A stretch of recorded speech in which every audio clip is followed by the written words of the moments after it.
مساء الفل عليكم. ايه الاخبار؟ حلقه جديده من بودكاست بالون دور. انا عارف ان طبعا كل حلقه بيقدمها دايما اشرف، بس النهارده يعني عشان هو راجل اهلاوي متعصب مشجع درجه ثالثه وكمال يعني قاعد اهو شادد حيله على ريبيرو من دلوقتي، فحبيت اكون انا المحايد اللي فيهم ونقود كده الحلقه مع بعض. انا عارف زملكاوي، اتفرجت على الماتش، كنت بشجع الاهلي. منك لله يا حسين، دي الكلمه اللي انا كنت لسه هقولها. منك لله يا حسين. فيعني هو حسين الشحات طبعا خلانا كلنا لاول مره في مصر زملكاوي اهلاوي اسماعيلاوي اي حاجه يتفق على حاجه واحده بس، وهي منك لله يا حسين.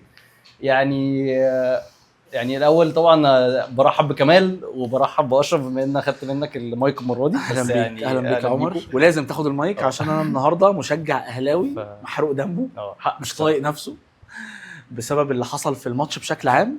كوم ولقطه حسين الشحات كوم تاني. يعني هي دي اللقطه الكبيره بقى في الموضوع، فعشان كده بقى ايه نروح. هبدا بيك بقى بما انك انت خدت اللقطه على كمال عشان حالته النفسيه برضه ضايع الراجل. ساكت يعني لابس لنا اسود. انا في حاجه صح، احنا لسه مصدومين والله. عامل ايه؟ انا مش عارف افهم الماتش لحد دلوقتي. عامل ايه كمان؟ بالامانه بجد بالامانه زعلان. لا زعلان زي انس كده بقول لك عامل ايه؟ كيف حالك بجد؟ زعلان انا صاحبي زعلان. لا قول لي بقى، قول لي يا كمال، كان ايه شعور؟ طب احنا عرفنا شعور اشرف دلوقتي. هو اول ما قال حسين انا متضايق جدا. هو باين انا متضايق جدا. انت قاعد هادي، فاللي هو قول لي كده ايه بقى حسين الشحات عمل ايه؟ يعني زعلان جدا فوق ما تتخيل. انت الماتش كان في ايدك، بس هي عادتك ولا هتشتريها كنادي اهلي يعني. كاس العالم للانديه بالتحديد كم من ماتشات بتبقى في ايدك وانت بتضيعها من ايدك. بعد ما اتفرجت على ماتش بالميراس وبورتو يعني ندمت اكتر، قلقت اكتر. طبيعه امانه انا ما رضيتش اتفرج على الماتش والله يا جدع، بجد والله انت جدع. قلت مش عايز يعني احبط زياده عن اللي احنا فيه. وطبعا بس كل الناس اتكلمت على الفيسبوك وكل السوشيال ميديا ان هم مسرعين الماتش على 2x زي الواتساب زي الفويس نوت كده. دي حقيقه، ده 2.5x يعني. هو في اخر 10 دقائق في الماتش دول فعلا بالميراس يعني الهجمه بتتنقل من جونهم لجون بورتو في جزء من الثانيه، يعني في جزء من الثانيه حرفيا. يعني كمان يبدا لحد ما اهدى. على فكره بعد ما قلت الجوله دي قفشه جات له كرشه نفس. انت قلت قفشه برضو يعني ليه ليهم رؤى ليهم. نسيب اشرف يهدى صح. قول لي بقى كده كمال شاف ايه؟ شفت ازاي الشوط الاولاني؟ شفت ازاي الشوط الثاني؟ الشوط الاولاني اول ما كلنا الأولاني. شفنا التشكيله والاسماء اللي نازله المباراه كلنا بلا استثناء هيجيبنا الراجل ده. ايه التشكيله الغريبه اللي انت حاططها دي؟ التشكيله انت بتلعب 3 ولا 4 دفاعيه اكتر من كونها هجوميه. وكابتن عماد النحاس اللي حاطط التشكيله مش ده كلام اتقال بشكل كبير جدا. وده بنسبه كبيره اظن انا ما اعرفش اي حاجه طبعا، احنا مشجعين عاديين يعني. اظن ان ده في نسبه كبيره صح عشان الموقف من كله. عماد النحاس يعني ان هو يعني حاطط نسبه كبيره من التشكيل او الفكره العامه. انا ممكن اتفق معاك ان هو حاطط نسبه كبيره من التشكيل، بس الخطه مش بتاعته. ده بالعكس، ده هي الخطه بتاعته. ده الخطه بتاعته يعني هقول رايي فيها، بس لما نسمع كده كمل. قول لي رايك، يمكن اخد من رايك. بص اقول لك حاجه، انا يعني بالنسبه لي كانت حاجه غريبه قوي فكره ان انت بتلعب. احنا اول ما شفنا التشكيله انا فاكر اتكلمنا احنا الثلاثه قلنا ان نختار 4-4-2، بس انا ما شفتهاش ان 4-4-2 خالص في الملعب. ما ينفعش نعرض الرسائل عشان الذوق العام. بالظبط مش طبيعي قبل. بس هي احنا شفناها في الاول انها تبقى 4-4-2، بس انا فعليا لما شفتها في الملعب فهي كانت 4 تمام. بعدين مروان وحمدي قدامهم امام عاشور، هو قدامهم 3 مزنوقين كده في بعض مش ناحيه الشمال. يعني قدامهم بين 3 ناحيه الشمال، بين رمضان وامام عاشور وتريزيجيه، وقدامهم مسام ابو علي. امام اتصاب ربنا يشفيه طبعا، يعني هو ربنا يعني هي دي كانت زي ما كان بيقول كمان في البدايه، دي عاده الاهلي في كاس العالم للانديه بالظبط. دايما يعني اظن الاهلي لعب كاس العالم للانديه من اول 2005 يعني 80% من البطولات اول 5 دقائق يتصاب عندك واحد من اهم اللعيبه او قبل البطوله. يعني 2012 حسام غالي عامل بطوله دوري افريقيا من احسن ما يكون حصل. اول 10 دقائق اتصاب صليبي شكرا. وابو تريكه كان هيبقى في بطوله خلاص اعلن اعتزاله قبلها. وانا اللي انا فاكره كويس يعني في كذا بطوله كمان. وامام عاشور اهم لعيب في الاهلي بعد اول 10 دقائق. اهم لعيب في الاهلي دي حقيقه. بعد اول 10 دقائق كسر في الترقوه شهرين يعني، حتى ما بتجيش اصابه مثلا ايه 5 ايام وشكرا ماتش. او السؤال بقى انا هنا ليكوا بقى كانتوا يعني ناس محللين واهلاويه مشجعين. مش محلل مشجع يعني ما انا بقول لك محللين ومشجعين بقى، فما انت هنخش في الحته دي. بس دلوقتي زيزو لما نزل مكان امام عاشور الالف ب ال3 يلعبوا 3 بن رمضان 10 او اللي هي الكام، زيزو يمين، صح. تريزيجيه شمال. اللي هو رسم الطبيعي بالظبط. ايه اللي حصل؟ ان زيزو 3/4 الشوط الاولاني بيلعب في حته، يعني انا فكرني بصراحه كمان مش هقدر ما اقولهاش، فكرني بريال مدريد في اول السيزون لما الاربعه كانوا راميين شمال، حادث شمال، الاربعه حادفين شمال، ده نفس اللي حصل في الماتش ده. فيعني انا يعني شفتها بصراحه مش مفهومه الحته دي كانت بالنسبه بس لي. هي كانت ادت الغرض. الاهلي قعد الشوط الاولاني متسيد الماتش، ده حقيقي. يعني طولا وعرضا شمالا طب بقول وكل لك حاجه. احنا معانا صراحه معانا البورد. البورد. طب ما يلا بينا، يلا الفقره محببه الى قلبي، هات البورد. خش. يلا بينا، يلا بينا ونشرح للناس، خلي الناس يخشوا معانا الجيم. يلا بينا. تعالى طيب كده الاهلي ابتدى الجيم ازاي؟ اظبط لك كده واضحه زي الفل. الاهلي ابتدى الجيم ازاي؟ ابتدى الجيم بالاربعه دفاع، قدامه شكل الدايموند، 3 خط وسط، قدامهم واحد اللي هو كان امام عاشور، واثنين تريزيجيه مع مهاجم اسامه ابو علي. حلو الكلام لحد دلوقتي؟ لا بس انا حلو. مختلف أنا معاك. مختلف. ما بدأناش كده، احنا بدأنا كده. تعال مين؟ بن بن رمضان، بن رمضان ده بن بص، رمضان. لا مروان حمدي وحمدي تمام. 2، بن رمضان، امام هو اللي حر هنا، تريزيجيه هنا، تمام. وسام كده. لا ما هو كده كده كنا أنا بنلعب من بتكلم غير بشكل في وينج الورق. يمين. كده كده تريزيجيه هيفتح الخط، خلينا متفقين عليها. احنا كنا تريزيجيه بنلعب دايماً من غير بيفتح. وينج يمين طول الماتش. انا متفق في دي تمام. ماشي. يعني انت هنا اللي انت بتقول، لا احنا بنتكلم على الورق 4 ماشي. 3 1 2 على تمام. التفاصيل في الماتش في اختلافات في مراكز اللعيبه. كم؟ تمام. تريزيجيه آسف. كده فتح شمال. لا انت صح. تريزيجيه كده فتح شمال. بس بن رمضان لا كان واخد خطوتين ورا، يعني بن رمضان ما كانش بلاي ميكر زي ايوه امام صح. عاشور او زيزو. هو كان قبل امام عاشور مظبوط. تحتيش الله ينور عليك. بين مروان حمدي يعني هتقدر وحمدي تحطه في المكان ده فتحي. كده. بالظبط. صح. هنا مروان عطيه انا اسف. مظبوط. بس هو ليه هنا ما يقدرش يزق قدام؟ لان هو الوحيد اللي عنده ملكه اطلاق الكره اصلا. صح. فهو صح. كان واخد خطوتين ورا.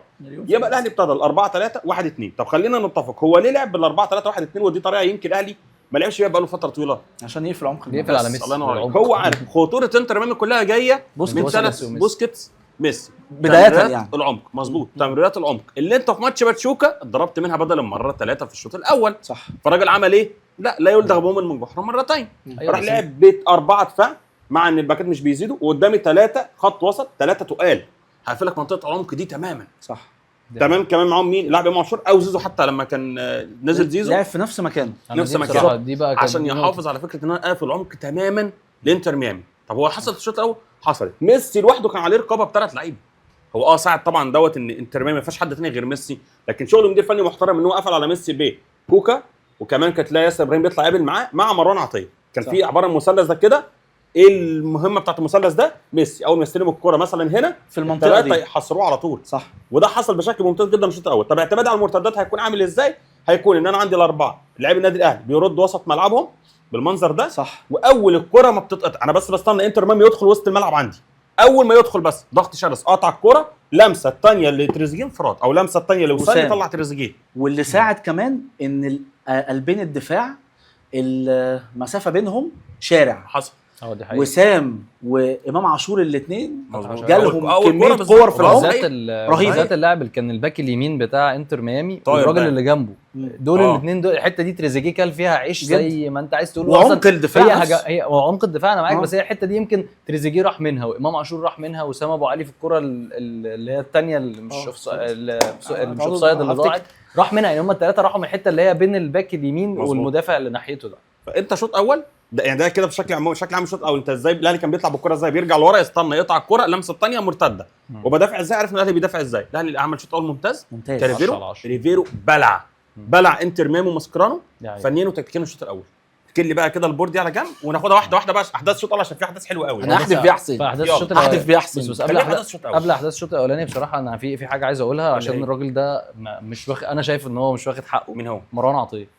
مروان عطيه انا شايف ان هو عمل ماتش عمره قدام ميسي الماتش ده. معلش مع احترامك راجل محايد. انا مش بتكلم على عموما. لو انت هتتكلم عن جمله قدام ميسي مروان عطيه عمل ماتش تاريخي بمعنى الكلمه. صح. راجل كل كره ميسي بياخدها في ظهره يعني 3-4 كور يعني هنقول الاغلبيه لان مش كل هو ميسي شوط تاني ما اعتمدش. هو ميسي كده ما اعتمدش. ما هو برضه ميسي يا جماعه قال ادبه على كل الناس بصراحه. هو في الاول وفي الاخر ميسي. بس انا بتكلم ان الراجل ده انه يعمل المجهود ده والاداء ده في ماتش قدام ميسي. سيبك من 10 كراسي اللي كانوا بيلعبوا مع ميسي. يعني هو ميسي يا جماعه حارس المرمى بس عشان الراجل حارس المرمى ده اوستيري ده لازم. هي فرقه تعبانه بصراحه. هي فرقه ما فيهاش حد غير حارس المرمى وميسي. يعني على الملعب ولا في الملعب سواريز ولا بوسكيتس. هي اسامي بس. صح. فمروان عطيه من الناس اللي انا شايف انها بصراحه تستحق الاشاده قدام ميسي فقط.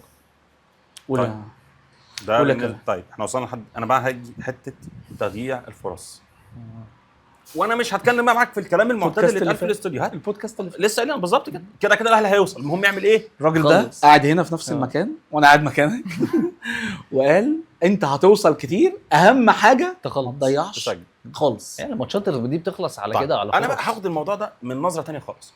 هو ليه الاهلي دايما في كاس العالم للانديه في الماتشات الكبيره يوصل كتير وما يسجلش ويضيع من ايده ماتشات كبيره؟ انا هرجع لعامل مختلف شويه. هو ان النادي الاهلي ما عندوش ثقافه التغلب على الفرق اللي زي دي. تحس ان اللعيبه عندنا احنا في مصر مش بتصدق ان انا ممكن اكسب انتر ميامي، ان انا ممكن اكسب ريال مدريد. ليه مش بتصدق؟ لان تقدر تقول لي حتى في الماتشات الوديه اللي قبل السيزون الاهلي بيلعب مين؟ الماتشات التحضيريه لاي سيزون او الماتشات الوديه لما بنلعب لما بنلعب برافو عليك. احنا بنلعب مين؟ فرق مجهوله من الدرجه الثالثه في ايطاليا والدرجه الثانيه في هولندا والدرجه الرابعه في النمسا. بلاقي الهلال السعودي بلاقي الهلال السعودي بيلعب مش عارف انتر ميلان وباريس سان جيرمان قدام النصر بيجي يلعب مين. انا هنا بتكلم انت هنا على فكره كونك من 100 ماتشات وديه انت بتكون ثقافه اللعيب ده حتى لو ماتش ودي ان انا مش عادي العب ضد باريس. ما عندكش رهبه انت تقف قدامهم في الملعب حتى.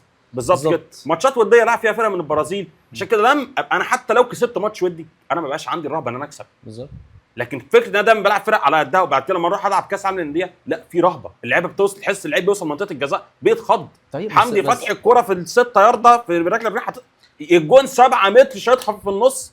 بس كمان في نقطه، ما انت في الرهبه دي موجوده والخوف ده موجود والكلام ده كله. بس انا دلوقتي واحد وصلت بدل المره واثنين وثلاثه واربعه ولا وصلت بفرص كتير. انت الشوط الاولاني 6 الشوط الاولاني يعني لو هنقول الجوان بالظبط فانت ممكن تطلع 3-4-0 مرتاحين 3-4-0 وانت وصلت ومش يعني خلاص. طب ما انت المفروض بقى نفسيا الرهبه دي تتكسر خلاص. ما انا وصلت. هقول لك على حاجه وممكن اشرف كان يشاركنا فيها. انا بهدى بس. طيب اي فريق بيكتسب ميزه تاريخيه ليه بعدد التكرار عدد تكرار الحاجه دي. يعني الاهلي ليه بنسميه دايما الاهلي بلس 90 عشان دايما عملها عقيده. هي بقت عقيده عنده وبقت عقيده عند الفرقه اللي قدامه. انا في الوقت ده هيجي فيها جول. برافو عليك. ده حتى كنت هتعملها في انتر ميامي اهو. كنت هتعملها في انتر ميامي. فانا هنا بتكلم انت لو اتعودت لو انت اتعودت انك تلعب ضد الفرق الكبيره زي ريال مدريد او مش لازم ماتشات رسميه يا عم ماتشات وديه. بالظبط. لو اتعودت تلعب وتسجل فيهم لما تيجي في ماتش رسمي مش تبقى خايف ان انت تسجل فيهم. لكن طول السنه بلعب ضد فرق مع احترامي فرق والمحله ومش عارف فرقه مين في الدوري الدرجه الثانيه الايطالي بعد كده في الماتشات المهمه في كاس العالم الاقي نفسي بحته الجاتوه كده مخلي طول السنه بالظبط. مش عارف انا بقى ايه ده اللعيب يجي قدام منطقه الجزاء قدام الجول خض. صح. يعني دي وجهه نظر انا. لو حد فيكم عنده اي نقطه وجهه نظر من محور تاني. بص انا عندي وجهه نظر صغيره قبل ما اسيب بقى الفلور لاشرف عشان اشرف يعني هيقعد يشتم في حسين بس. انا عندي وجهه نظر ان يعني اللعيبه انا شايفها وده حاجه مش شايف انها تتقال على لعيبه كبيره في الاهلي بالطريقه دي. بس كان عندهم قله ثقه في نفسهم انهم يخلصوا. ليه ما اعرفش. انت بتتكلم كتريزيجيه راجل بيلعب في منتخب مصر ومحترف يعني بالظبط. فهي انا الفكره شايفها كلها هي قله ثقه. اسامه ابو علي احنا لسه شايفينه مع منتخب فلسطين عمل اداء حلو قوي. تريزيجيه يعني في فتره حقبه حسام حسن دي هو هداف المنتخب وبيلعب قدام فرق كبيره. الراجل كان محترف بره وبيلعب قدام فرق كبيره. خلاص انا عايز ارد عليك صريح. فليه توصل انك توصل الاحساس للناس ان انا ما عنديش الثقه في نفسي ان انا اجيب. بص انا هقول لك على حاجه. انا دي كانت اكتر نقطه المفروض انها ما تكونش عند لعيبه الاهلي التشكيل اللي كان موجود في اول شوط ما ينفعش تبقى موجوده ولا حتى يعني تاني شوط. كل اللعيبه. لا انا هقول لك بس في الشوط الاولاني جت الفرص لمين؟ نعدهم. اسامه ابو علي اوفسايد. اسامه ابو علي جون اتلغى اوفسايد. تمام. تريزيجيه ضربه جزاء. امام عاشور قبل ما يخرج. لا في تريزيجيه شوطه برضو في الاول. امام عاشور انفراد ضيعه. حمدي فتحي انفراد بن رمضان لعبها له حلوه قوي قوي قوي. لازم تتبروز. دي حقيقه. ضيعها. اشرف داري لا يعني هو عمل اللي عليه. اشرف داري جون اعجازي يعني. دول لعيبه حمدي فتحي فيرست كلاس. دي حقيقه. عدوا على لعيبه دوليه بقى ولعيبه عدت بمواقف كتيره جدا. هي دي بقى الفكره. والفرقه على ارض الملعب اللي انت بتلعبها لو شلت ميسي بس لو شلت ميسي بس كراسي مش لعيبه اصلا. هي كراسي خالص. طيب انت اعلى منهم كواليتي واعلى منهم تجربه واعلى منهم كل حاجه. حلو قوي من كل النواحي. فاللي حصل ده انا بالنسبه لي ملوش مبرر. انا اقول لك المبرر. ملوش مبرر. انا اقول لك المبرر. اتفضل. هو الموقف ده موقف ماتش واحد بس يعني اللي انت بتحكيه ده هو حصل مع الاهلي في انتر ميامي بس ثواني رجع لي بقى النقطه. انا هقول لك بس كل البطولات الاهلي دخلها كاس عالم تمام. مش مع بالذات الاسامي دي بصراحه، ما عندناش الاسامي ما دي. عندناش نص السكواد ده. ما عندكش نص السكواد، انا معاك. بس لما الاقي ان انا مع كولر ضد ريال مدريد ضيعت، وماتش الثالث والرابع خسرت بسبب انفرادين لمحمد بس انا شريف عندي فيس تو فيس. ساعتها عذر ان انا بلاعب مين؟ ريال مدريد. انا معاك، انا كملي بس الاخر، كمل معايا الشريط للاخر. ماشي. ريال مدريد مش عارف كنا بنلعب مين ثالث ورابع ساعتها، فلومينينسي ولا لا ما كانش فلومينينسي، كان فريق برازيلي برضه. مركز ثالث والرابع بالتالي بوتافوجو صح كده. مركز ثالث والرابع. بعد كده البطوله اللي بعدها مش عارف ضد فلومينينسي كره كهرباء، وبعد كده ضد باتشوكا برضه كره كهرباء، مع ان برضه كهرباء ده حاطط جول مع في الهلال مثلا، واخد جائزه افضل جول في دوري ابطال افريقيا بالظبط. صح. اجي في البطوله دي باسماء اتقل برضه بواجه نفس المشكله. يبقى المشكله في النادي مش في اللعيب. لما الاقي ان المشكله دي مكمله معايا بقى لها 5 سنين في كل بطوله كاس عالم للانديه، ادخل واعمل ماتشات كبيره وبضيع فرص سهله، يبقى في مشكله في النادي مش في اللعيبه. زي برضه ما هو نفس النادي ده اللي انت لو جبت لاعب عمره ما لعب للاهلي لبسته فلينه الاهلي، هتلاقيه عنده روح الفلينه بتاعت بلس 90. صح ولا غلط؟ فانا دايما شايفها هي مشكله نادي. عايز تتغلب على المشكله دي، غير العقليه بتاعت اللعبه دي. لازم يحتكوا بفرق وماتشات اوروبيه وفرق كبيره. طول ما انت عايش حياتك ان انا بلعب فاركو والمحله واخري سان داونز، هتفضل كل كاس عالم للانديه تواجه نفس المشكله دي. بقى لنا 5 سنين في الدايره دي مش بنخلص. خلينا طيب نتكلم فني شويه. الشوط الثاني كالعاده يعني هو الشوط الثاني ايه؟ كالعاده لا الشوط الثاني انتوا ما جيتوش بقى بصراحه. انت سكت نهار اسود. صح. نهار اسود. انا هتكلم بضرب الجزاء. ماشي. هو عايز يروح لحسين. لا خالص والله. على فكره هو مستعجل. لا هو يعني هو اللي هيتصدر المشهد عشان هو اخر لقطه يعني مش قادر تروح. لكن في احداث في النص مستخبيه طبعا مش عارف ليه. طبعا اللقطه بتاعت تريزيجيه طبعا انا ما افتكرش ان احنا شفناها في الاهلي في العصر الحديث، ممكن تكون قبل كده موجوده. بس ما بتشوفش المشاكل دي، عندنا كتير منها عادي. دي مشاكل العالم عندنا ثالث، مش عالم ثالث، احنا على مش فبتاع ده تريزيجيه من ساعه ما لعب كوره لحد دلوقتي انا شفته لعب ضربه جزاء اللي هي قال فيها كابتن محمود بكر يا دهوتي، فاكر والله بالله وهو داخل يشوط الكره دي في دماغي والله. سنه 2014 يشوط في بالي 2004 الكونفدراليه باين او لا في الدوري، كانت في الكاس. الدوري كان مهدي سليمان اللي شالها من قدام. ايوه يعني فاكر كان مهدي سليمان هو اللي شالها من قدام. حلو. دي 2014 تريزيجيه لسه ناشئ حلو. ايوه وضيعها 2025 وعوده ابن النادي واللي هيشيل الفرقه وتريزيجيه وفي المنتخب انا معلش لا يجرؤ ياخد كوره قدام محمد صلاح ويحطها ويقول انا حاسس ان عايز اشوطها زي ما عمل اللقطه دي في الاهلي. هو عملها بباور ان انا ابن النادي كابتن الفرقه بعد الشناوي، انا اللي راجع اشيل الليل، وانا اللي راجع اشيل فعلا، انا اللي راجع اشيل. وسام اركن انت انا هلعبها. حتى زيزو لما اتدخل زيزو كان يتدخل، الناس قالت ان هو عشان يلعبها. هو زيزو برضو الناس يعني زيزو هيفضل يتهاجم طول ما هو موجود في الاهلي وهيتصدر ان هو في مشكله. زيزو كان داخل على اساس ان تريزيجيه وسام اللي يلعبها وهو اصلا في الترتيب وسام وفي الملعب في زيزو وتريزيجيه، وسام رقم 1، زيزو رقم 2، تريزيجيه رقم 3. ده المنطقي. هو اللي انا سمعته بس عن النقطه دي اصلا ان هو وسام رقم 1 فعلا وزيزو رقم 2، بس مش متاكدين ان تريزيجيه رقم 3. لا 3 دي معلومه. اوكي ماشي، دي معلومه خاصه، دي معلومه انا بس مش فاكر مين اللي قالها بصراحه عشان عايز اديله حقه. يعني لكن انا فعلا مش فاكر، يعني افتكر اقول على طول. ماشي. فهو الثالث وانا عمري ما شفت اللقطه بتاعه ان لعيب جاي ياخد الكوره ويبقى في خناقه غير لما الكوره تضيع بنسبه 99%. برافو عليك. عمرها ما الدنيا مشيت سلك. برافو عليك. فلقطه ضيعت منك ماتش. انا كان وجهه نظري الخبر بتاع الغرامه يقال ان هو ما بقاش 500 ضاعف من كابتن خطيب. كابتن خطيب اصر ان يبقى في قعده بعد الماتش مع تريزيجيه، وحصل قعده وهو اعتذر وتوقعت عليه غرامه حسب اللائحه يقال انها 500,000 جنيه. والنهارده في اخبار طلعت ان كابتن خطيب ضاعف الغرامه بقت 1,000,000 جنيه، وهو طبعا يستحقها 1,000,000%، لان الغرامه على قد نجوميه اللعيب والحدث. تمام. الحدث اللي حصل ده انت كنت تخرج الشوط الاولاني 1-0 بعيد عن الفرص اللي ضاعت دي، حاجه تانية خالص طبعا. فنقطه تحول كبيره جدا في الماتش ده اللي انا عايز اقوله. خش عمر عشان هجيب جزء بعيد، يعني بعيد شويه عن بص انا الشوط الاولاني بالنسبه لي يعني الكلام قتل فيه بحثا في اللي اتقال كتير. انا شايف ان الشوط الاولاني فعلا الاهلي عمل كل حاجه زي ما الكتاب بيقول. يعني اي فرقه هتنزل تلعب، ما انت احنا كجمهور مصري كله، واعتقد جمهور الاهلي كمان ماشي عنده ثقه في فرقته وعارف ان الاهلي هيأدي وهيعمل كل حاجه، بس ما اعتقدش ان هو كان متوقع انه هيأدي بالصوره دي خالص. انا إن كنت يبقى عندك الشراسه متوقع الهجوميه 3 هزايم بالظبط. انت كنت متوقع الشراسه الهجوميه دي انك انت هتروح بالاداء ده وهتضيع فرصه واثنين وثلاثه واربعه ويجي لك ضربه جزاء.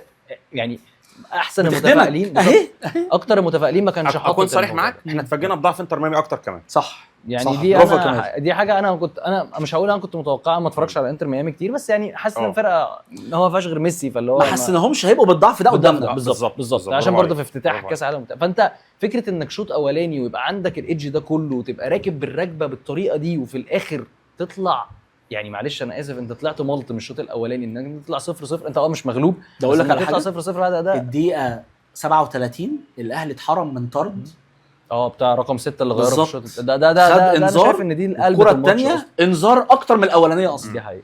فيعني لو كمان ده حصل كانت طبعا هتفرق معاك، مش فانت عارف. انك انت طلعت 0-0 فانا يعني ماشي عادي بتحصل مش طبعا دي وكل السبب حاجه طبعا. بس انا قصدي ان انت كانت في ايدك الفرصه ان هي لو الثقه موجوده ان اول الحته اللي انت اتكلمت عليها انك انا مش ضامن ان انا اكسب الناس دي صح. كانت فرقت معاك جدا، وكنت طلعت انت هتبقى انت اول فرقه جابت جون في كاس العالم. كل حاجه بقى عد بقى كل حاجه بقى مكاسب وراها $200,000 على الجون. وانا اعتقد والله اعلم وده وجهه نظري ان بعد الشوط الاولاني بالفرص اللي ضاعت والبينالتي والحاجات ده اللي خد من عزيمه اللعيبه شويه وخلانا نشوف الشوط الثاني بالمنظر. طبعا نفسيا اللعيبه اتاثرت جدا بالبينالتي نفسيا طبعا. بس انا اقول لك على حاجه، لقطه وسام ابو علي اللي هو شايل فيها الكره بتاعت سواريز مع خط المرمى، اظن دي المفروض انها قالت للعيبه ان احنا مش هنخسر النهارده. ضيعنا بيلن بينالتي بيلن دي مش عارف ضيعنا بينالتي بس احنا مش هيخش فينا جون النهارده معانا الكره حبانا يعني. اتفق في الحته دي بس تعالى بقى هاخد ضربه جزاء من محور تاني خالص. تريزيجيه يعني اولا المنظر ده ما اعتدناش نشوفه في النادي الاهلي تماما، منظر جديد علينا احنا كجمهور ولازم يكون في عقوبه رادعه. وعايز اقول لك العقوبه دي كان المفروض تتحط على تريزيجيه حتى لو اتسجلت. صح لو اتسجلت صح مش عشان ضاعت بس، يمكن عشان ضاعت هي اتبروزت. الالتزام بس انا هسال سؤال، شخصيه المدير الفني اللي بره. الله ينور عليك يا اختها لازم اخد الجزئيه دي. انا لو تريزيجيه لو انا عارف ان المدير الفني اللي بره ده بلغتنا كده هيكربجني، هل تريزيجيه عنده الجراءه انه ينفض للمدير الفني وتعليماته وياخد الكره ويحطها وانا اللي هشوط؟ فاكر لما كنا بنتكلم كان معانا برضو عمر وكان معانا مينا في اخر الحلقه ليه كان معانا اتكلم مين المدير الفني اللي هيجي، لازم يكون مدير فني اسم تقيل علشان اللعيبه في اوضه اللبس تديله اعتبار، اوضه اللبس ما تفرطش منه. حصل ده كان اول موقف هيدي يقول للعيبه ان انا في واحد بره انا هعمل له حساب. انا مستنيه، بس انا بقى مستنيه لما شفت تريزيجيه اتصرف بالطريقه دي بيني وبينك خفت. اقول لك على حاجه انا متوقع ان لو كان فايلر، رغم ان انا ما بحبش فايلر فايلر كان موجود ما كانش حصل. ايه رايك؟ ما كانش هيلعب في الماتش الجاي، ما كانش هيبدا الماتش الجاي اساسي تريزيجيه فيها. ده فايلر ده بهدل ونجات الاهلي، ما حدش كان بيلعب اساسي، كان كله يقول لك ايه ده مش لعيبه كويسه الماتش ده مش هيلعب الماتش الجاي. كان خالق بينهم رحله تنافسيه كبيره جدا. فلما ضاع ضربه الجزاء او لما تريزيجيه خد انا شكيت في شخصيه الراجل ده. بس انا مستني رد فعل الراجل ده عامل ازاي. هل الراجل ده من الاخر اللي هو جاي هيربي اللعيبه دي ومفيش حد هيتصرف من دماغه في الملعب؟ لكن الموقف ده لو عدى بلغتنا كده مرور الكرام، هو ما عداش مرور الكرام واكتفى لا ما انا جالك اكتفى بعقوبه اداريه فقط دون تدخل المدير الفني. اسمع مني بقى، الراجل ده عمره مش هيطول، عمره مش طويل في النادي الاهلي وورط اللبس هتفرط. هو كمال بيتكلم على حته ان المدير الفني نفسه يبقى عنده عقوبه. انت اديت عقوبه اداريه فانت هيبقى شكلك ايه. بس خليني في الحته دي برضه، ما ينفعش قعدت تريزيجيه الماتش الجاي يعني ايه ما بقولكش يقعد، لا مش ما بقولكش يقعدوا بس هل الراجل ده هيعنف تريزيجيه وبلغتنا كده هيكربجه مع اللعيبه جوه؟ ده لازم. طيب ما بقولش في الاعلام بس في اوضه اللبس ده لازم. بس حته تبع حته شخصيه الراجل دي، عشان احنا كلنا سمعنا في السوشيال ميديا وبتاع موضوع اشرف بن شرقي ان هو لما قلب وشه عشان لقى نفسه مش هيلعب اساسي، وفي قرار اتاخد ان هو مش هيبقى موجود في الماتش، مش هينزل ومش هيلعب حتى ولا بديل ولا هيسخن. طب دي ما هي هو انت النقطتين ان احنا اللي كمال اتكلم فيها، نقطه ان هو تريزيجيه خد بتاع ده فده معناه ان الراجل شخصيته مش قد كده، ودي تقول لك لا الراجل ده مش فارق معاه ان اشرف بن شرقي نجم. ما هو ده مش هيبان دلوقتي، ده بقى بالظبط على اللونج ران لو الراجل كمل يعني. انا شايف بصراحه ان الراجل يكمل هو كاس العالم مش مقياس انك انا امشي الراجل ده واسيبه. لا طبعا لا مش مقياس، ولا اصل حاجه في كاس العالم المسؤول الاول للاداره، كلنا متفقين على الجزئيه دي. بس لو كلامك صح في جزئيه اشرف بن شرقي فالراجل ده هيتلم قبل اشرف بن شرقي. يعني انت دلوقتي اللاعب عمل مشكله او لقى وشه او طبيعي اللاعب اتضايق انه مش هينزل. اي لاعب في الدنيا بيتضايق انه ما يلعبش مباراه زي دي بالظبط، خصوصا ان في اخر ماتش في الدوري ضد فاركو بن شرقي عامل لك جونين وكان من نجوم المباراه. بن شرقي كان لازم ينزل على الاقل تبديل. برافو عليك، على الاقل تبديل، برافو عليك. فانت لما ما تقررش تلعبه يا مدرب يا اللي بتفهم. الواحد من ساعه انشيلوتي ما مشي هو يعني محترم نفسه، يا اللي بتفهم. لما تقعدوا دكه انت ضريت مين؟ ضريت بن شرقي ولا ضريت الفريق؟ يعني في وقت معين من الدقيقه 65 انا كنت محتاج جدا اشرب بن شرقي. انت ضريت مين؟ التغييرات خلينا نيجي بقى للتغييرات عشان انا ايه برضو اتعدلت عايز اتكلم على التغييرات.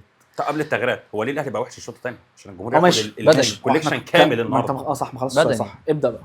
لا انا مش شايفها بدني تمام. انا بقى عايز اقول لك على حاجه، ده كلام هكس. والتبديله بتاعه الراجل اللي هو البدني الراجل الباك اليمين اللي نزل انتر ميامي اساميهم بس مش عارفها رقم 54 رقم 54 ده انا فاكر فارس عوض اول ما نزل يقول لك هو ده تخين ولا تيشيرت واسع فعلا. بس هو الراجل ده بصراحه جبار يعني هو نزل مكان رقم 6 اللي كان هيطرد في الشوط الاولاني.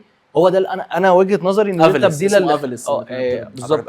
انا شايف ان دي التبديله اللي خلت ماسكرونو يمسك الماتش احساسي. يعني انا مش ممكن يبقى في برضه حاجات تانية ليها اسباب، بس دي وجهه نظري ان ميسي الشوط الثاني انا هرجع ورا، انا هرجع اخدها بقى من ورا، ما انتوا كده مفيش حل. زي ما عمل في ماتش انا اسف يا كمال ريال مدريد 3-2 ماشي بعد اول ثلث ساعه. اني انت قصدك بتاع الدوري زي اللي نزل 2017 اللي هو في اخر اللقطه بتاعت سيرجيو وروبرتو. خلاص يا عم مش عايز بقى انت ما تقوليش بلاش روبرتو ولا روبرتو دي توجعنا اكتر. برشلونه قعد تقريبا ثلث ساعه ما بيطلعش بره مش عارف يبدا الكوره. ميسي نزل روق على ماسكيرانو على كازيميرو وعلى كروس وعلى اي حد بيخش قدام بس يا عم بقى ولعب.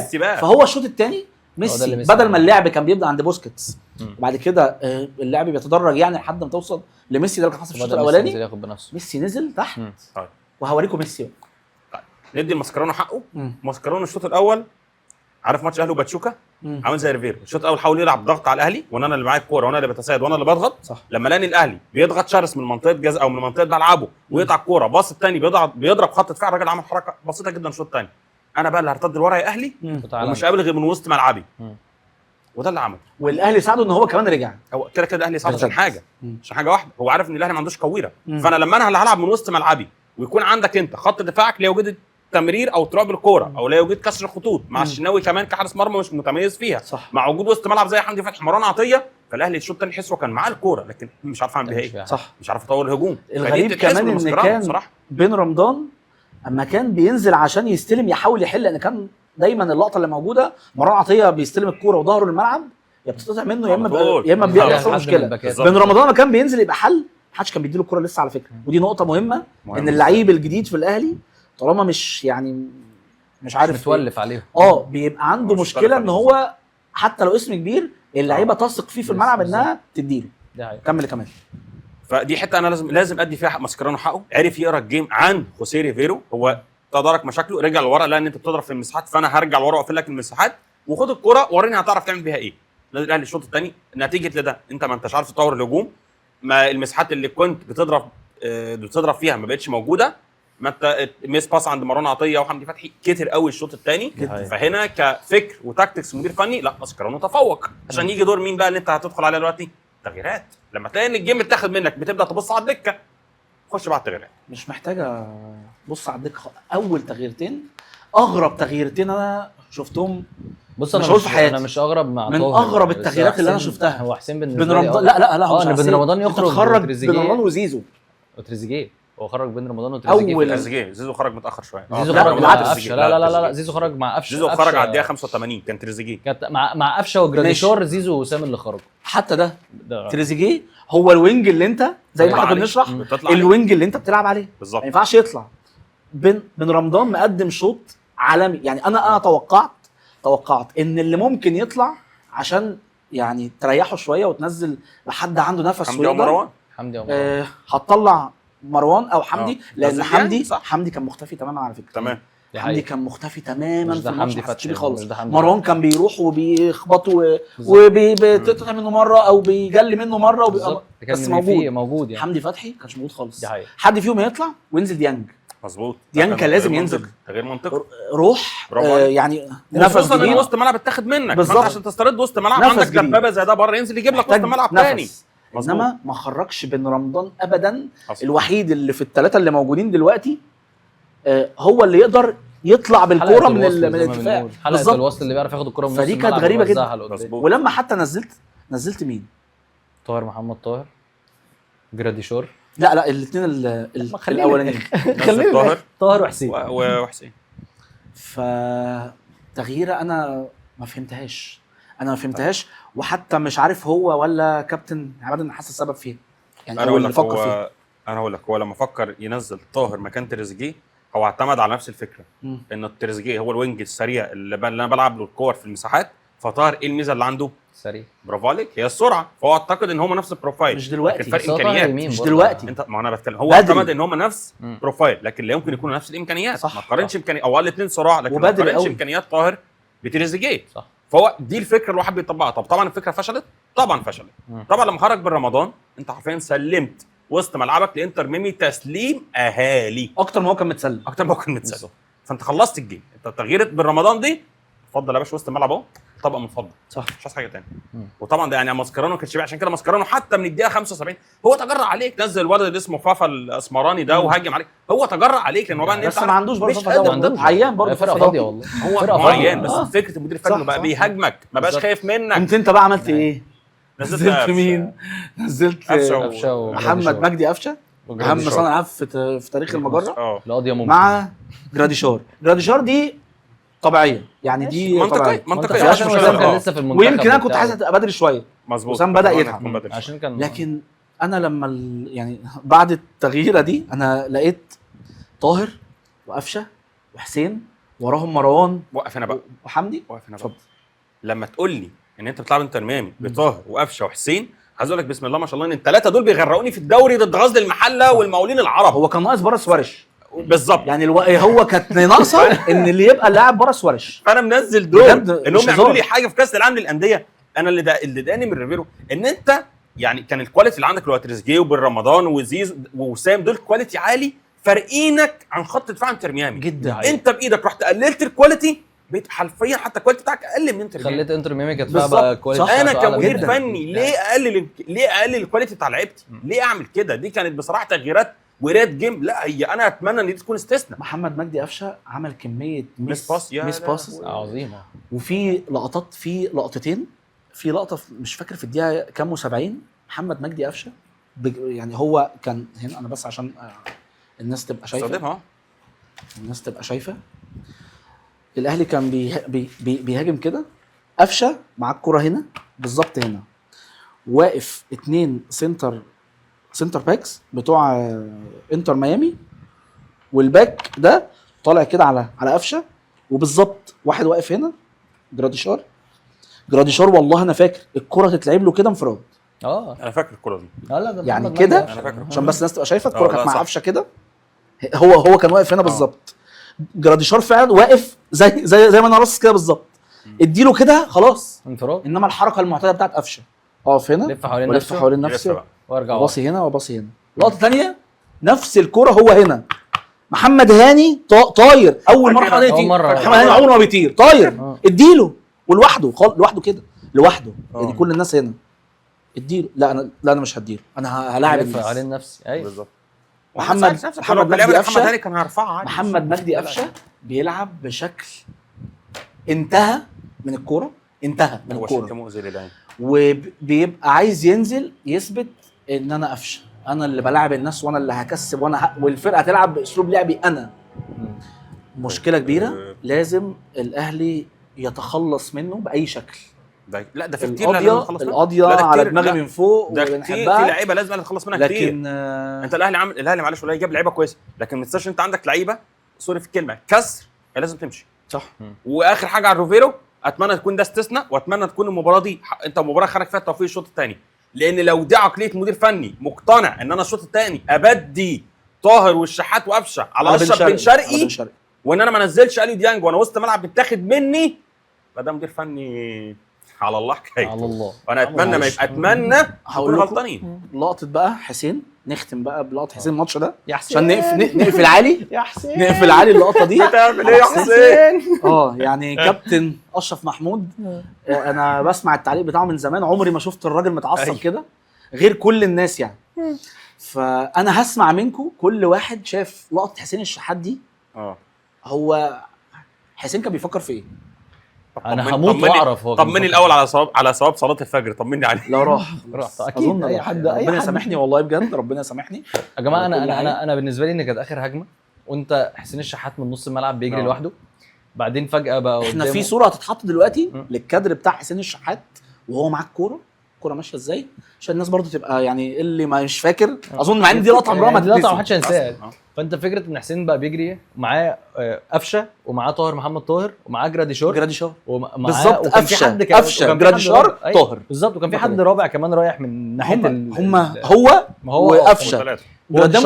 قدامه اثنين مدافعين من انتر ميامي، منهم ميسي. لا كان لسه ميسي اللي راجع من الناحيه الثانيه. هتشوف واحد هم اثنين، هو واحد وميسي. كان واحد وميسي. اوكي تمام. بس هم اثنين بس. يا ريت حافظها، انا حافظها. يا ريت كان في واحد ثالث. ففكره انك انت اي باصه لاي لعيب من الثلاثه اللي جنبك انت جول. انت بقى كنت بتفكر في ايه؟ يعني انا عايز اعرف ساعتها، يعني ممكن اقعد اتخيل لو انا مكان حسين الشحات ساعتها، طب بفكر في ايه؟ طيب يعني انا جعان مثلا ما اكلتش قبل ما انزل. لا مكسل اكل، يعني مكسل اباصي. يعني ما يعني هو مثلا فكر كذا تفكير. ما هو ما شاطش يعني، يا ريته شاط. هو فين التفكير؟ هو اصلا ما عملش حاجه تنوم ان هو فكر. هو انا خلاص انا بجري، يعني لو حد مخبط في الحيطه وقف. يعني لو هو مثلا عايز يجيب الجول كان شاط بالظبط. وانت كمان يعني انت انا في موقف واحد بس عارف اقول لك الحمد لله ان انا مش فيه، ان الواحد فينا مش مكان روفيرو، لان لو واحد فينا مكان روفيرو على الخط في الموقف ده نفسي اعرف كان هيعمل ايه بعد في حسين. هنزل الملعب ارنه علقه صح كده؟ ارنه علقه. بقول والله بص، عايز اقول لك على حاجه، وانا بقول لك غلط. هو من مجلس اداره النادي الاهلي غلط والله، زي ما عملت عقوبه على تريزيجيه تعملها على حسين. والله ما تفرقش حاجه عن ضربه الجزاء. الكره دي يمكن ضربه الجزاء اسهل، يعني ضربه الجزاء تطمع ان انا اخد الكره عايز اشوط، تطمع كوره زي دي رايح. وضربه الجزاء في الشوط الاول مش الدقيقه 96، في الدقيقه 96 وعمل التصرف ده. في الصوره هتبان 7 دقيقه 7 54 ثانيه كمان. فانا عايز افهم ايه الفرق ان مجلس اداره النادي الاهلي يفرض عقوبه على تريزيجيه وما يتفرضش على حسين في الكوره زي دي؟ هو حسين اتلام جدا بعد الماتش وسالوه انت ليه الشكل ده؟ قال لهم انا فكرت اكتر من تفكير. ايه هم بقى؟ وعشان كده ان هو يشوط او يباصي، فالكذا تفكير خلى الشكل. انا بقى وجهه نظري. انتوا خلصتوا؟ انا خلصت. انا بس حسين الشحات بقى في اخر سنتين في الاهلي بيعمل ايه؟ هو انا بس معلش، انا بقى عايز اسالك انت سؤال، ما انت اهلاوي يمكن صميم او انا مدريدي اكتر شويه، بس انت كهلاوي صميم.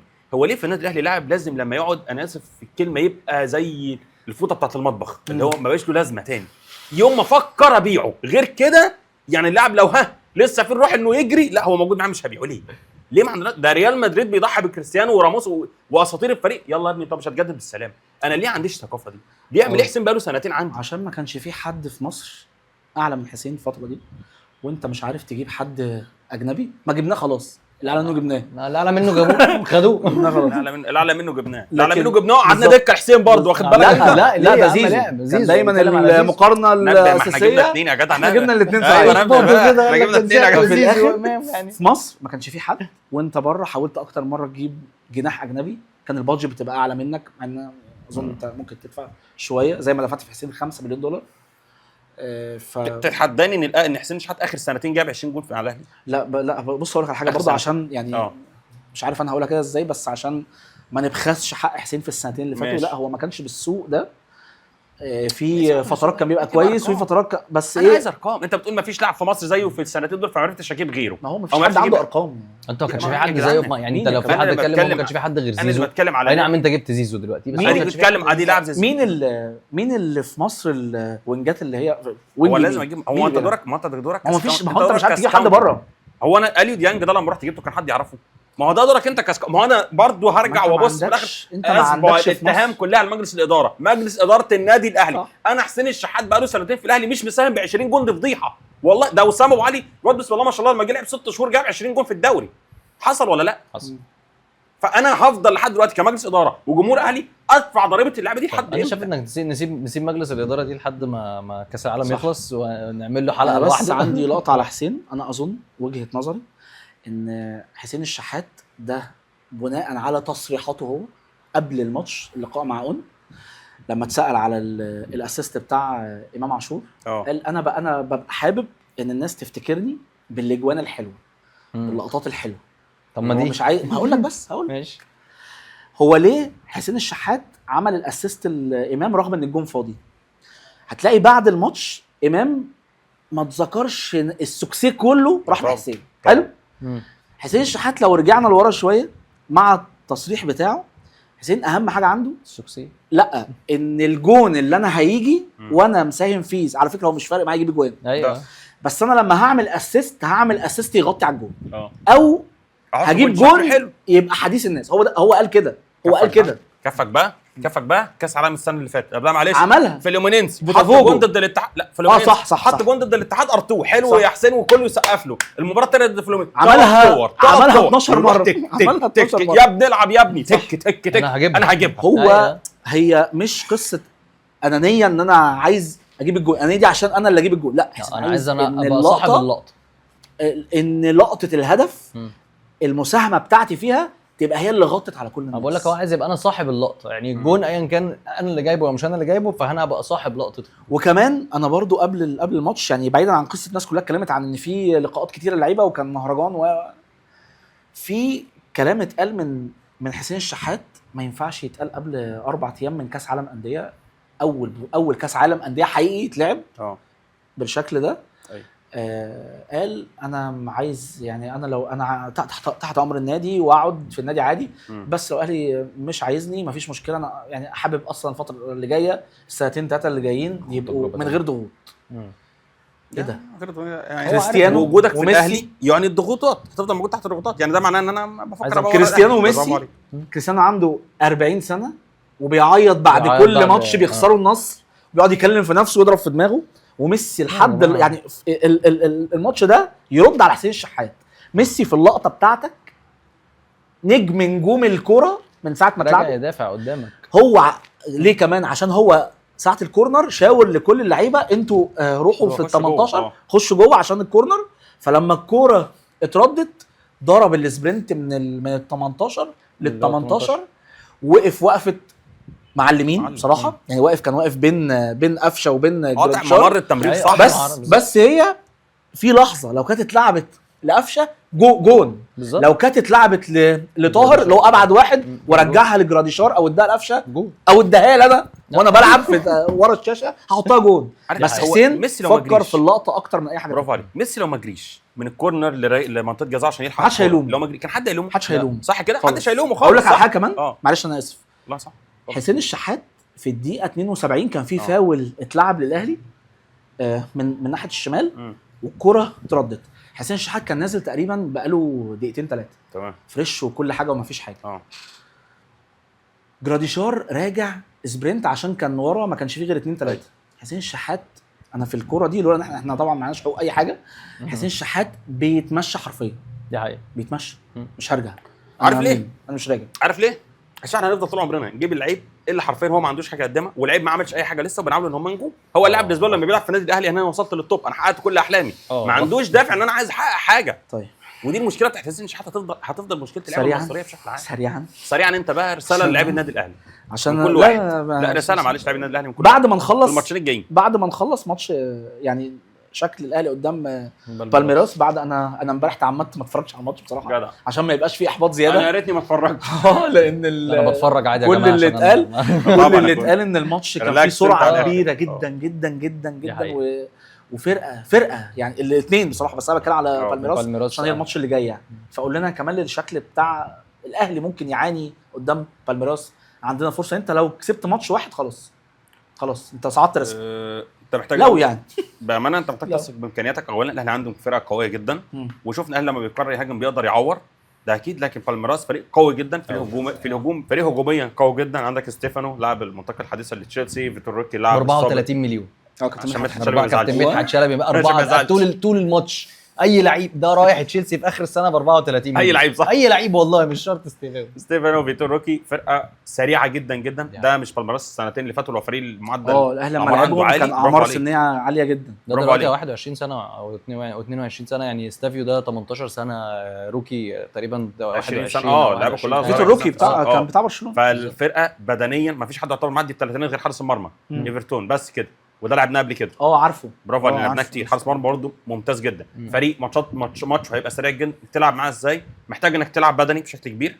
هتحتاج يعني ممكن جدا تلاقي الاهلي بيلعب نفس التشكيل. ده وارد جدا. هقول لك هل هتلعب بنفس يعني طبعا زيزو هيبقى مكان امام اظن ده الشك. هل الاهلي يلعب بنفس الطريقه اللي لعب بيها قدام انتر ميامي؟ في الغالب بص انا مع شايف ان في فرق بين في فرق. بين الفرقتين. بس انا مش هروح بعيد كفكره عماد ان حاسس خوسيه ريفيرو ما اعتقدش انه هيغير كتير على شكل النادي الاهلي. هيغير في تفصيله بسيطه لكن كشكل عام إيه 4-3-1-2 يعني نخلي زيزو يفتح الخط بدل ما يقفل، بدل ما يلعب في العمق خلي زيزو يفتح الخط. انا مش حاسس اليمين. دي. انا كنت عايز اقول الحته دي. انا ولا مش زيزو حاسس انت لو انا لعبت حاسس زيزو انه هيلاعب العش مكان كوكا لو غير. انت رحت في حته تانية. انا كنت بس هتكلم على شايف نقطه زيزو. لا انا شايف ان زيزو هو طبعا هو انسب بديل لامام، بس ما يلعبش الحته اللي في النص دي، مش ما يلعبش في القلب. هو احنا كلنا اتفقنا عليها لما ما كنا يفتحش بنحط ما التشكيله. ينفعش يلعب انتوا اللي الحتة قلتوا دي. ان زيزو مش حلو في العمق، ده انتوا اللي بالظبط. قلتوها مش انا، ده انتوا اللي قلتوها يعني. انتوا اللي قلتوها. انا شايف ان لو زيزو هو اللي هيلعب مكان امام فطبعا يفتح في البتاع.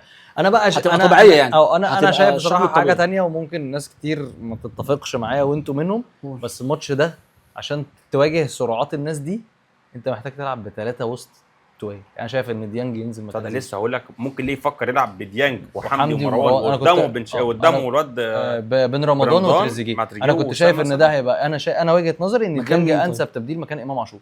امام عاشور الماتش الجاي ده بالذات في مواجهه السرعات العظيمه اللي موجوده عند بالميراس. طب ما انت كده ما فيش. انت بقى تعتمد على بين رمضان وتريزيجيه. ما اصل خلي بالك انت يعني انت خط دفاعك ابطا انت بكتير قوي بتتكلم مثلا تعدي اول شوط او مثلاً. اول 50 دقيقه مثلا بعد كده تزق تبدا الماتش شويه. لان انت خط دفاعك ابطا بكتير قوي من خط هجوم. هو الراجل كل الكلام اللي جاي من هناك ان هو معجب بديانج جدا جدا، بس ده ما ظهرش في الماتش فين الأولاني. طيب؟ مش عارف. انا في نقطه كمان عايز اضيفها عليك بسيطه برضو، ان بالميراس لعب ماتش بدني اقوى منك بكتير دي حقيقة. ضد بورتو. بالميراس لعب بعدك انت بيوم كامل. اه فبالميراس الايام اللي واخدها اقل منك. بالميراس موجود اللي عمله ضد بورتو اقوى منك بكتير. فدي الشكل كلها بتاعهم عوامل. بيبقى ايه كمان 3-4-3 3-4 بيلعبوا 3-4-3 بيلعبوا 3-4-3 هجوميه جدا. دي حقيقة. هجوميه جدا حرفيا ما بقاش في غير 3 ورا. عندهم فانت أصلاً. ممكن جدا لو انت عايز تضربهم ده اللي بالمرتدات هو هتضرب بالمرتدات. رقم 4 اللي هو اسمه حاجه جايه كده اللي هو زي ما كمال كان بيقول هم بيلعبوا 3-4-3. الراجل اللي بيلعب 3 على اليمين ده ثلاث ارباع الماتش بيهاجم في بورتو اصلا. يعني هو بيلعب تقريبا لما بيهاجم بيلعب باثنين بس ورا اللي هو بالميراس ولا بالميراس. بقول لك هم ضد بورتو. اه ولما بيهاجموا الراجل اللي هو الباك اللي ناحيه اليمين رقم 4 الراجل ده بيهاجم فوق. خدها بقى من اخوك، فرق البرازيل ما بتعرفش تدافع. كون هي دي بص ما صح هي لا هويه تثق بالظبط هوية. كده. هوية. لا تثق في مدافع برازيلي عموما. اي مدافع برازيلي ما تثقش عنده هفوات. دفاع الفرق البرازيليه كلها ما بتعرفش تدافع. فعادي جدا تضرب الفريق ده. لكن هقول تاني انت بتوصل المهم ايه تخلص تسجل. يعني انت هل هتعرف توصل؟ مش هقول بالشكل اللي كان قدام انتر ميامي، بس هيبقى عندك فرص تقدر تسجل منها اصلا. هتوصل بس مش انا واثق انت هتوصل نص الملعب. انا واثق ان انا انت بتكلم على الماتشات او الفيديوهات اللي شفناها قبل البطوله. الفرقه دي لا يعني هيبقى صعب مع السرعات والمعدل البدني بتاعهم عالي جدا. ما عشان كده ما اقدرش افتح معاهم. وانت ما عندكش كده ما عندكش اهم لعيب في الفرقه. امام عاشور خسرته مهم جدا في ماتش زي ده. حلو. اقول لك على حاجه بسيطه. انت لما لعبت ضد باتشوكا لعبت كويس امتى؟ لما لعبت تكتل وسبت الكره ولعبت على المرتده. صح. ضد انتر ميامي في الشوط الاول كنت كويس امتى؟ لما لعبت تكتل وسبت الكره ضربت بالمرتده. كنت سيء امتى؟ لما خدت الكره الشوط الثاني ما عرفتش تعمل حاجه. فضد بالميراس نكون صراحه انت مش هتاخد الكوره. يعني قد يكون الجيم ده هو الجيم المفضل لخوسيه ريفيرو ولعبت النادي الاهلي. متفقين على الجزئيه دي؟ متفقين على الجزئيه دي. رسالتي انا لعيب النادي الاهلي استرجلوا. كل لاعب بيفكر في نفسه استرجل لوجه الله. في ناس بتطبق باليومين، وناس عندها مشاغل، وناس ما بتنامش وبتيجي على ساعات راحتها عشان تتفرج عليكم وتشجعكم وتدعي لكم. مش منطقي ان انا اضحي بكل ده عشان انا نازل عايز اخد سكسي ولا عايز اعمل لقطه. ده اللي بتمناه من لعيبه النادي الاهلي، بس يكون عندهم مسؤوليه بالناس اللي سهرانه عشانها. انت عمر انا مش عارف اقول ايه. انا متضايق قوي والله. انا لان كمان بعد النتيجه بتاعت ماتش امبارح بتاع بالميراس وبورتو هي طبعا كان الاهلي صعد رسميا طبعا او بنسبه كبيره يعني. كنت هتاخد نقطه تصعد. محتاج تتعادل بس صعد. شكرا. نقطه تصعد. مش هصعد اول لو ان انا هقابل المجموعه الثانيه. لو طلعت اول هتلعب اتلتيكو ولا طلعت ثاني هتلعب باريس. يعني هو كده الاثنين اسوء جده ميت وجده ميت. بس صدقني باريس غير اتلتيكو. اسمع مني. لا طبعا باريس غير اتلتيكو اهو. عارف كل حاجه اهو. ده كان محضر لباريس اهو. معايا السر معايا. بص انا كنت صراحه شايف انا كنت من الاول خالص كنت شايف ان مجموعه الاهلي دي اسهل مجموعه في البطوله كلها. وان الاهلي كان عنده فرصه كبيره قوي قوي قوي قوي وخصوصا لو كسب ماتش انتر ميامي. صعب على الوداد بصراحه. كان في ايده يعني الوداد والعين والترجي والناس دي هيطلع العين مع اليوفنتوس والسيتي بالظبط. فانا كنت شايف ان فرصه الاهلي كبيره قوي وبس كان لازم يكسب ماتش انتر ميامي. يمكن دلوقتي الفرصه ستيل موجوده بعد تعادل بالميراس وبورتو، بس صح. الماتشين الجايين للاهلي هيبقوا صعبين جدا. جداً. احنا نتمنى ان الاهلي ان شاء الله ربنا يوفقه ويصعد، ده حاجه اكيد كلنا نتمناها. دي روح جميله منك بس ربنا يخليك يعني. دي روح جميله قوي بس لا والله بجد هي عشان حاجه في الاول في الاخر انت بتبص لها. انا عارف ان كونسبت ان انا اهلي وزمالك لا بيمثلوا صح مصر صح. والكلام ده، لا بس انت بتمثل في حاجه يا جماعه. انا معلش احنا شجعنا بيراميدز على فكره، احنا كلنا شجعنا بيراميدز، شجعنا عادي بيراميدز ساعه الفاينل. انا بالظبط. شايف انها حاجه هفتخر في يوم من الايام اقول ان مصر شاركت في البطوله دي تحت مسمى نادي مظبوط. الاهلي او تحت مسمى بيراميدز او الزمالك او وات ايفر اللي شارك، فانا بفتخر بحاجه زي دي. مظبوط. فان انا اوصل وابقى من في اول كاس عالم بالنظام الجديد ده، بالشكل فانا ده. صعدت وشكل ده، وخصوصا ان انا لعبت في الماتش الاولاني الاحتفاليه اللي قبل الماتش والبدايه بالظبط. فانا شايف هم ماتشين صعبين بتوع بالميراس وبتاع بورتو وبتاع. انا شايف ان بالميراس هو الماتش الاصعب، يعني لو الاهلي تعادل بالميراس ممكن يبقى ليه ايدج كبير ان هو يوصل، بس انا شايف ان هو هيبقى صعب بصراحه. يعني مش عايز احرج الناس، بس انا رسالتي لعيبه الاهلي مش هتختلف عن رساله كمال، ان انتوا فعلا يعني تقدروا يعني انتوا اديتوا الماتش الاولاني وعملتوا اداء كويس قوي، فتقدروا الماتش الثاني انكم تادوا لو اديتوا بنفس الاداء اكيد كده ربنا يكرمكم. يعني انا برضه هختم. طيب ماشي، هسيب لك بقى يعني يا حسين. انا الحاجه الوحيده انا حتى كنت بتكلم مع اصحابي على الفيسبوك، حتى كنا كتبت حاجه زي كده، ان قبل الماتش بتيجي بقى تقول الاهلي هيلعب بكذا والخطه ومش ونقدر قبل الماتش ب10 دقايق كل ده بيتنسي، وعايزين الاهلي يكسب بقى ان شاء الله لو بيلعب منتخب العالم طبعا. فما عندناش حاجه يعني. مش عارف بصراحه نوجه لهم رسائل عامله ازاي. المفروض بيشوفوا وعارفين، وكلهم لعيبه دوليه ولعيبه اسامي تقيله، عارفين حجم الجماهير والنادي والتيشيرت اللي هم لابسينه. وحتى هو مجد شخص ليهم. يعني لو انت مش عايز تلعب للنادي، مع ان ده انا اشك فيه كله بيلعب باسم النادي طبعا، انت عندك فرصه تعمل مجد شخصي غير طبيعي. مجد شخصي ده مش ان انت تبقى اناني، ان انت تلعب للفرقه. الفرقه كلها اما بتبقى على قلب رجل واحد، مش مهم مين اللي يعمل الاسيست او مين اللي يجيب الجون، واسيست جامد ولا جون جامد مش تفرق، اهم حاجه ان يبقى في مكسب. المكسب ده هيعود عليك مجد شخصي ومادي ومعنوي وكل حاجه. وكمان مش هتركبونا ذنوب، يعني احنا والله العظيم 3 واحد متعود الحمد لله يصلي الفجر. الحمد لله.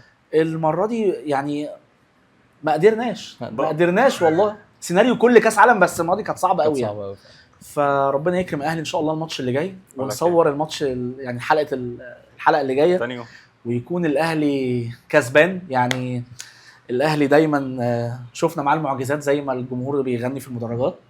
ربنا يكرمنا ان شاء الله باذن الله. قول لي بقى سريعا كده، والناس هتقول في الكومنتات برضه، قول مين الفريق اللي هيفوز بالبطوله؟ اجيبها لك على بلاطه كده. باريس سان جيرمان. هو باريس سان جيرمان. هو باريس، الريال، بايرن، السيتي، دول المرشحين الاربعه. ارشح فريق باريس سان جيرمان. باريس طبعا. هو اوقع بصراحه، اقرب واحد غالبا باريس. مش عارف، انا عايز الاهلي يكسب. لا ما الاهلي يكسب الماتش الجاي. طب بتعدي من باريس. باريس فرقه جامده قوي قوي. انا ريال مدريد. باريس فرقه جامده قوي. انا الوحيد المختلف. انت لازم تقول ريال مدريد. انا شفت مشي خلاص بقى. الونسو عمال يدي مثلثات وحركات اللعبه مش عارف اللي بيحصل. هو ايه ده؟ مين ده؟ احنا في حد وعنده تيم ما شاء الله تحليل اداء يعني. هنشوف بقى في الحلقه الجايه ريال مدريد هيبقى عمل ايه مع الهلال. كده مين اللي هتبقى الهلال يكسب ان شاء الله باذن الله. اتمنى ان شاء الله الهلال يكسب. احنا عرب والوداد بقى والترجي دلوقتي بقينا عرب. والوداد الترجي والعين والناس كلها ان شاء الله. ان شاء الله اقعد معاكم الماتش الجاي تبقى رامي ربيعه مع هالاند. هقدمها انا رامي ربيعه مع هالاند الماتش الجاي. رامي ربيعه هيلعب على هالاند اكيد. انا الضحكه بتاعت الصوت دي وراها بلاوي على فكره. ربنا يديله عقد نيته. ان شاء الله الحلقه الجايه انا اللي هقدمها، وانا منشكح بقى ومبسوط لابس تيشيرت الاهلي ان شاء الله. اجيب الماتش الجاي لو كسبنا ان شاء الله. انا حاسس ان انا اللي هقدم الحلقه الجايه عادي جدا يا راجل بس. اتمنى ان شاء الله باذن الله يكون الحلقه عجبتكم، واستنونا في حلقه جديده، حلقه جايه من بودكاست بالون دور.